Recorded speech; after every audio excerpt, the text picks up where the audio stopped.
All right, so here we go again. Thank you again, everyone, for joining us for today's workshop on how to spot child slavery in your cacao. Presented to you by me, Jen Jones, Earth Guardian Academy. So today's agenda, we're going to cover about me, the history of cacao, how child slavery got involved in cacao, and then how to spot child slavery in your chocolate that you eat each day. And then lastly, I'll share with you what actions you can take. Okay, so here we go. All right, so a little bit about me. My name is Jen Jones, and as I state here, really it all started with my grandmother in the garden, Earth Guardian Academy. She taught me a lot of things. She taught me about planting. We talked about the moon. And at the time, I don't think she even realized that the intuition that was involved with planting and planting the moon. And throughout that, she also would make this gravy in the fall months, and it was chocolate gravy. Now, it was made with Hershey's powder, which I'm going to share with you all later. Hershey's powder is actually it is made with child slavery. Okay, so I'm going to yes, and so throughout the process of getting to know myself and my partner in the garden, I realized that the Earth Guardian Academy was the next process and step in um, being able to teach others an avenue to do that. So through that and through learning about um, child slavery in cacao, when I first met Ethan, who is the chocolate maker and owner of Island Shark Chocolate, when I met him a few years ago, he explained to me about child slavery in cacao, and I had no idea. So at the time, I had been actually trying to eat more healthy, and I was eating chocolate that was like darker and things like that. But over time, speaking to him, I realized that most of the chocolate that I was eating that I thought was ethical actually wasn't. So then I began actually working with him, and or he began teaching me rather about how to make chocolate. So through that process, I realized how difficult it was to make chocolate. And then I watched a documentary.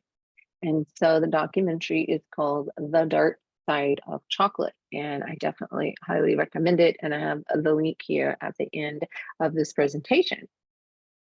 So watching that brought clarity to me as to my role in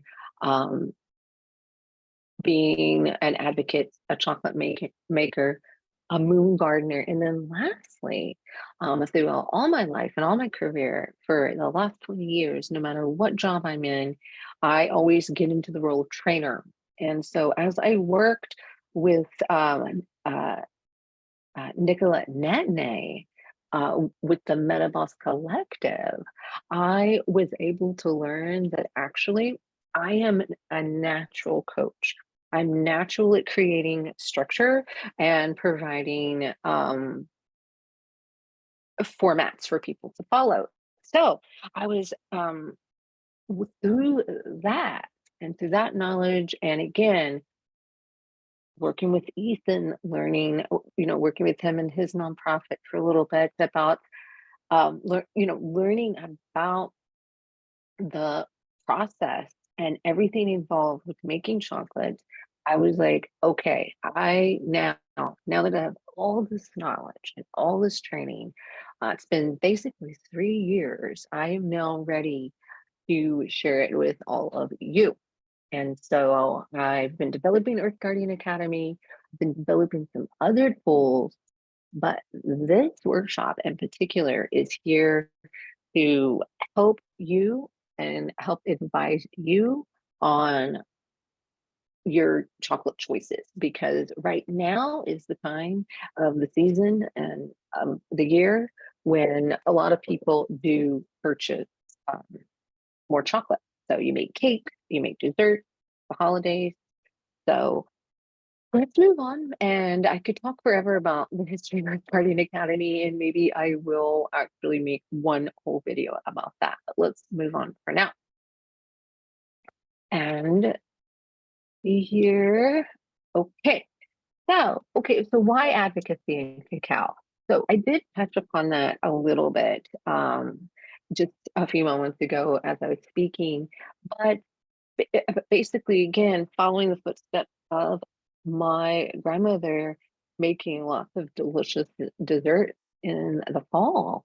Um, excuse me, specifically that chocolate gravy, which included not only child slavery chocolate, but also animal slavery in the milk that was used in that recipe. So through that, I feel compelled to advocate for cacao because A, I'm a chocolate maker who has also picked cacao. I've done all the steps of it, and so I understand how difficult it is. And small children should not be doing this, and they definitely shouldn't be forced to be doing it. So let's move on. Oops. Okay, so the history of cacao. And so the history of cacao has a story of her own. One thing we know for sure is cacao loves volcanic soil. And if you find a volcano near the equator, you will find cacao. She loves the people and does not want this to continue. This was a message I received one day when I was in meditation, drinking my tea, which I have some here. And yeah, she said, "Hey, you really need to get back to teaching people about the ethics behind cacao." And I said, "Oh, okay, I'll do that right away." So, in between all the other roles I play, I am now here in front of you, helping share the message of cacao. And so here's a little bit of a history. We'll go through it briefly. If you have questions after watching this, please feel free to ask questions because, again, I could make this 15 to 30 minutes video be hours long. So imagine 100 million years ago, cacao was growing in the highest in the mountains, the Andes Mountains in South America. And for eon, basically.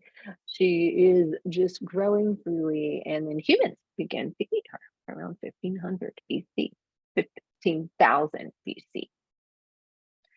And throughout that time, again, people live equally on Earth. Everyone is having, shared resources. And it isn't um, until civilization begin to form that seek a way to use money. And so cacao bean was then used as a money resource. And so you can find wallets that from ancient digs that actually have cacao beans in them. So then in 1519, we have the Spanish conquistadors that come and they take the chocolate back to Europe and they find ways to sweeten it. So I typically personally don't have sweetened cacao tea, but there are times I do, and that's okay. But then, in addition to that, they found ways to add milk. And so, again, I won't go too deep into that, but milk alone is animal slavery. So then in 1689, we have milk again added to the chocolate along with sugar, and then we have a nice hot chocolate drink that we know of today.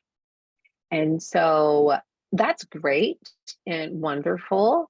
Um, and then in London, a coffee house began to mix chocolate with flour and eggs and bake the first chocolate cakes and cookies. These are all wonderful things. We have the evolution of cacao. I mean, except for adding the milk, but at any rate. So in 1822, the first cacao trees were planted in Sao Tome, which is in Africa. And then by 1887, we have full plantations in production with slave labor.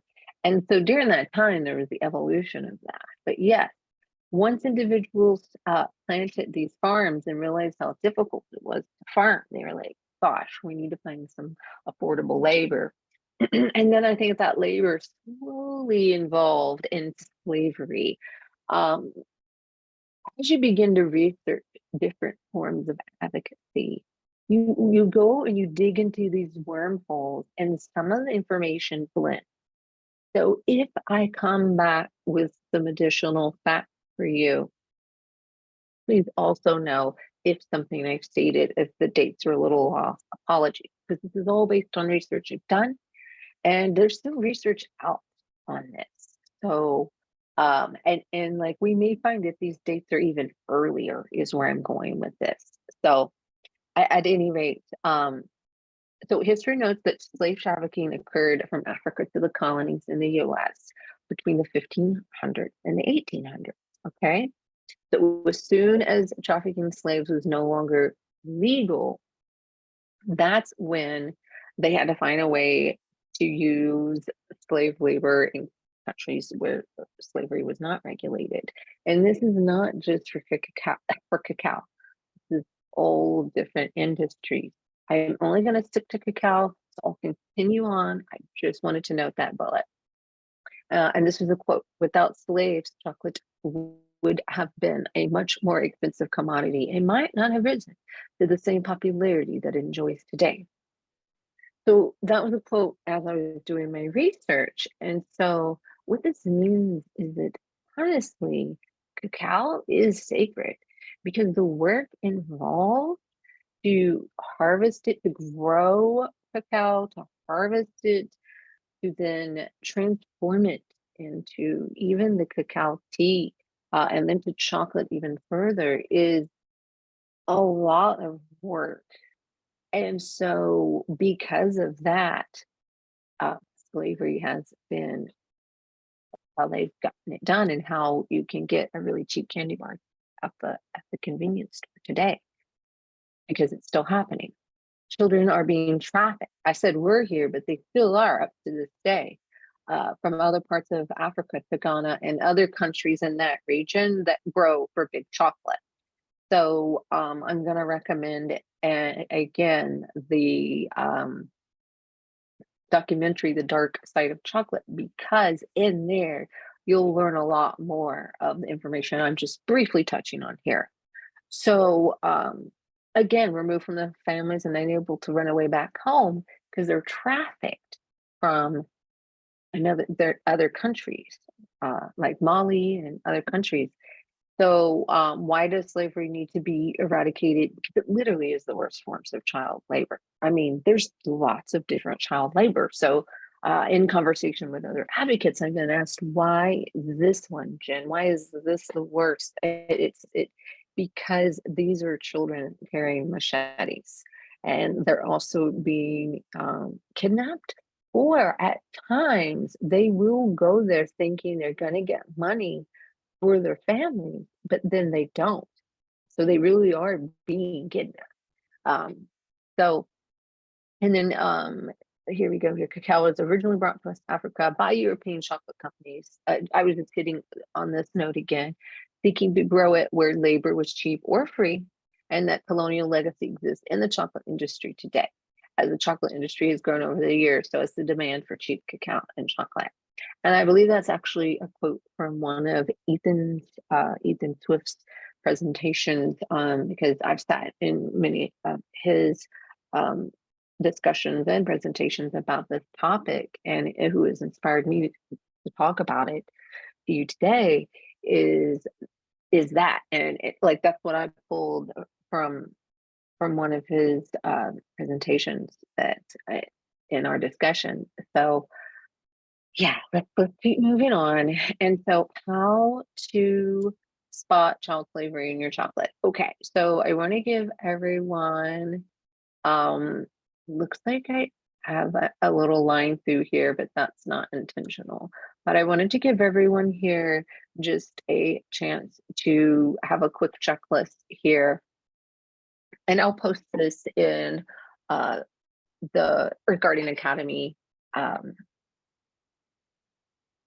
news. Sorry, the line in there is really bothering me. It's the end of Virgo season, so it's like, oh, I can't believe we got that line through there. But back to here, this is a checklist for all of you so that you can, when you go to the grocery store, understand how making your choices is just like a checklist in your head. And you can actually do this for any company, anything you buy, is kind of do this too. So again, so for purchasing chocolate, here's your checklist.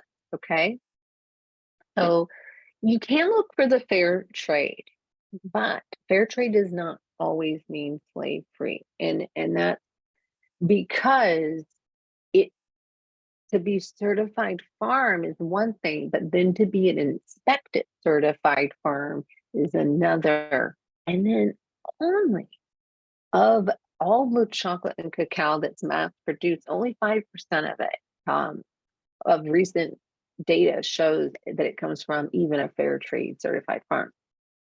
So if it's any big chocolate company, it's going to be slave chocolate. That's Hershey's, that's Reese's, that's Dove, that's Pony's Chocolonely, that's uh, um, Betty Crocker is a big one. So all those cake mixes, all of that is slave chocolate. So basically, you want to start making your own cakes, right? If you want to avoid, so, you know, any sort of chocolate. You want to make your own toppings. So what you want to do is you want to buy from bean to bar makers. You want to find chocolate, the name of the farm, the chocolate maker's name. If not, look up the company on the website and find the source of their chocolate. And if the company says that they're working to eradicate cacao, working to eradicate slavery in cacao, they're actually not. And it's proven, and you can, so there's sites, again, I'm trying not to name too many companies, but I just named one of them who literally states that they are in their website. It's like, we're working towards eradicating slavery in cacao, but they're not. They're still purchasing and using slave labor chocolate because companies do try to use verbiage to get you to purchase their product. And so when they do that, you don't know all the time because there's a lot of logos to look for. But I say, don't even look at those logos. I want you to specifically look for the words bean to bar, see if you find the chocolate farm name, see if you find the chocolate maker's name, and then find out their source of chocolate. And I know that's a lot to ask of individuals, but if you want to help, a slave-free world begins with you. Okay, so let's move on. So what can you do? So educate, tell everyone you know, and then advocate, tell people you don't know, and then eat only slave-free chocolate. And I do make slave-free chocolate, so if you're interested, we even sell bulk chocolate. So if you're a baker and you want to, more than just a chocolate bar, we can also sell you that. We can sell you bulk chocolate, and that's at Island Sharks Chocolate. And I'll share that here in the post in the Earth Guardian Academy link as well. So if you're not part of the community, please go ahead and join. The link is in the bio and Instagram. And so if you join, then you have access to this full video with the checklist, with the link to our website where you can buy slave-free chocolate. And then additionally, you want a full list of slave-free chocolate companies, please go to slavefreechocolate.org, and you can also donate to them if you want to support their efforts. They're making great efforts there, and it's amazing. It's an honor to work with individuals uh, like at Slave Free Chocolate and like Ethan Swift with Island Sharks Chocolate. So, any more actions you can take is this: join the Earth Guardian Academy. Together, we can make a difference. And then the second thing, watch the documentary, The Dark Side of Chocolate, because watching that was life changing for me. So please do that. And I think you will see a difference for yourself and how you feel about cow and eating slave chocolate. So, are you ready to eradicate child slavery and cocoa? Then join us here at the Earth Guardian Academy, because together we're going to have more workshops. We're going to talk about ways that you can get involved, the way I can get involved. All of us can get involved together and tell everyone about child slavery in cacao, because um, everyone eats it every day, everything. Like, I trade my best to not, but even if I want to just have like a little vegan chocolate ice cream from the store, I read it and I know this probably isn't child slave free chocolate. So every now and then I do eat it, but we can only together do our best and just recognize this as a part of a bigger system issue, a bigger colonialism, a bigger capitalist issue. It's like huge. It's been around the since when slavery first started with humans. So yeah, thank you for listening. I appreciate everyone being a part of my community and listening and taking the time to recognize this and educate yourself. You're the one who can make a difference. So thank you so much for being a part of change.